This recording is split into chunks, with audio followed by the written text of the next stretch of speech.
All right, so welcome back into the metaverse. Today we're going to be diving into Illuvium and the game. We've had a chance to play it here in studio and have a lot to say about it, both good and also a little bit that they can do to improve. We'll dive into that deep. My name is Paul Barron. Welcome back to Metaverse Insider.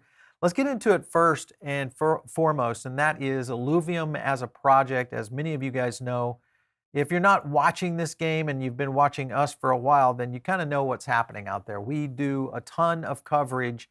We've had Illuvium and Kieran on, Warwick, one of their co-founders, on the show a couple of times. He's really kind of given us some insights as to what they're doing. Obviously, we had him on a few weeks ago. He talked about this very issue, about this release, and what kind of things were happening. So I want to get into a few things that they really kind of I think hit home on, and these are things to note that you guys can take a look at. This is an extremely early beta for them. They talked about that early when Kieran was on our show, and he did give us a precursor that this was going to be the case on this particular release. It is missing several features and modes. They've admitted that. And, you know, anytime you see early release betas, that's kind of the scenario. You're going to see a lot of things that aren't all the way put together just yet.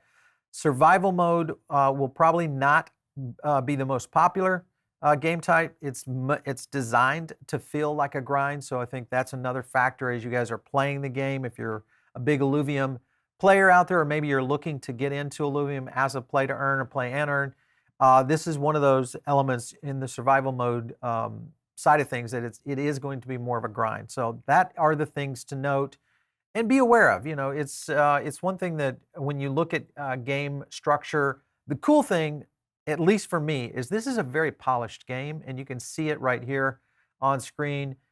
For a release this early, I'm very impressed with it. I mean, you know, one of our guys is our gamer in the crypto pit.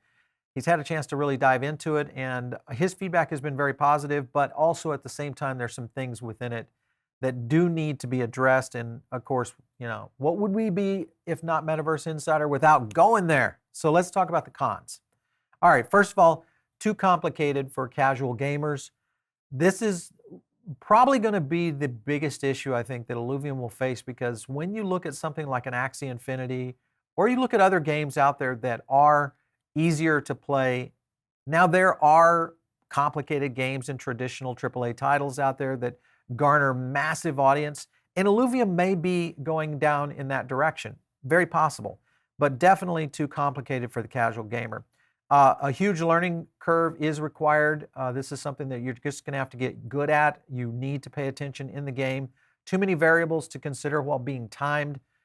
There's a lot happening that is going on in the game itself. It goes back to its complexity, and not that's a bad thing. I mean, if you're really into complex game structure and you really understand kind of the whole approach that Illuvium is taking, it's not necessarily a bad thing, but I think for the casual gamer, it is a bad thing.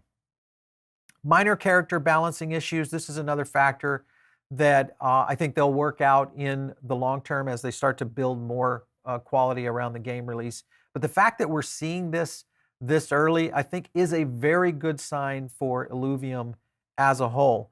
It does need easier alluvial filtering options. This is kind of the scenario of knowing what an alluvial does, what its powers are, and have that capable of being able to give the user, the player, a little bit of an insight as you're starting to select your alluvial to go into battle. So that is another scenario that you need to consider as you look into this. The human character, to me, just feels like it doesn't even need to be there.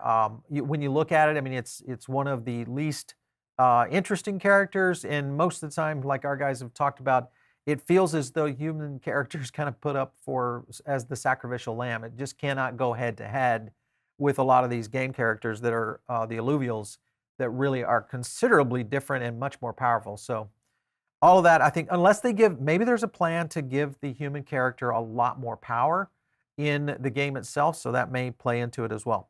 It is definitely also a desktop-only game. This is one of those things I don't know how they're going to play this into mobile. And for me, that's a bit of a problem, because I think at some point you're going to have to go into a mobile version of this. Maybe there's going to be some sort of shard off of this game to do something like maybe what Axie has done with Origins. I don't know. It's just I feel like mobile should have been kind of a mobile first approach here. especially in blockchain gaming as we go forward. But as you can see here, there's another thing too, is the leaderboards. I'll get into this too, about what are some of the things they could do to really kind of improve it. And hopefully these are some things that Illuvium will take into consideration as they continue to build this out. So things we would add or change.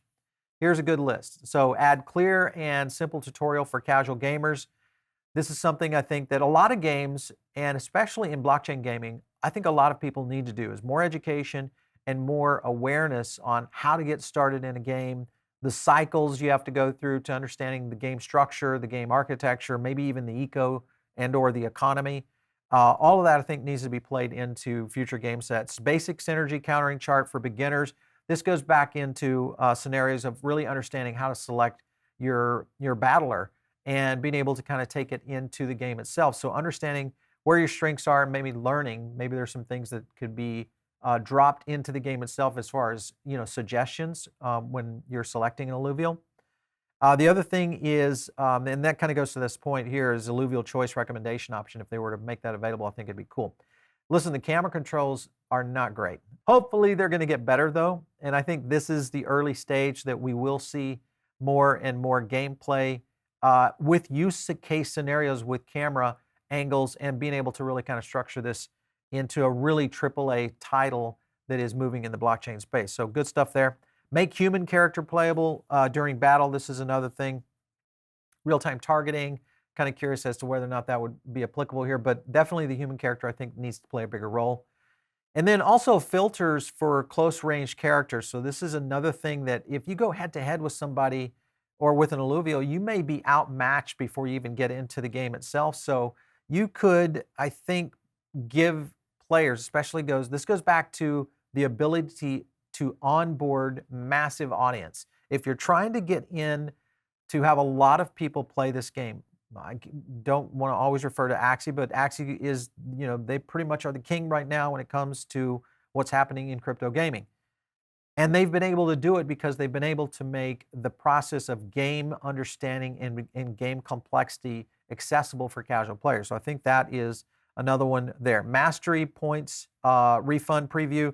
This is another thing that I think you have to need to know before you burn your alluvial during a battle, of being able to understand what kind of refund you would be able to get back. So if you could do a preview on that, that would be interesting as well. So this gets into the the whole aspect of just understanding more about how the game architecture works. Because remember, most of the designers in the games, and this has happened because I've led developers all the time, and the developers know what's going on. So in many cases, these natural survival instincts of a game player, though most of the developers are developing in that direction, they may not be playing it as a casual gamer. And I feel like that's an input that you need to always keep at the front of your development team, is knowing how a newbie, a person that you're onboarding, would accept or respond to a game.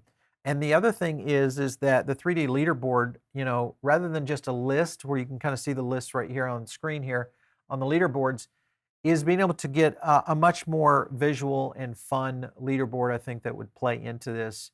Again, now, all those things said, this is a phenomenal first entry to especially beta play. Because when I look at the games that we've seen here on our show, a lot of the game interactions that we've seen, many of them are not to this level. So kudos to Kieran and his team. They've actually delivered here. This is something that I think is and has a really good possibility of being one of the true AAA titles that come out of the blockchain era. Maybe one of the games that leads the pack in terms of setting the standard. Like Axie has been able to set the standard on, basic battler and card game approaches in crypto. And I think Origins is going to kind of reformat that even more so as we see more visualizations coming in, but I won't get into that. Make sure, by the way, check out our Origins video with Alexander.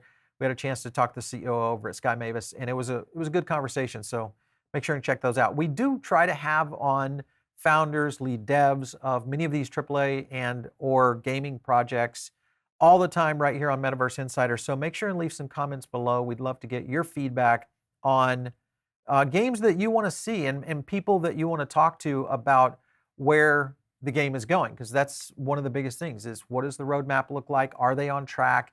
Because that's going to affect the token price. All right, let's pause for today's sponsor, and that is Celsius Network. 1.6 million people call Celsius their home for crypto. Join them to buy, swap, borrow, earn, and send crypto all in one app with zero fees and the best rates. Make sure and head over to Celsius.network to get started today. Speaking of the token price, let's get right to it.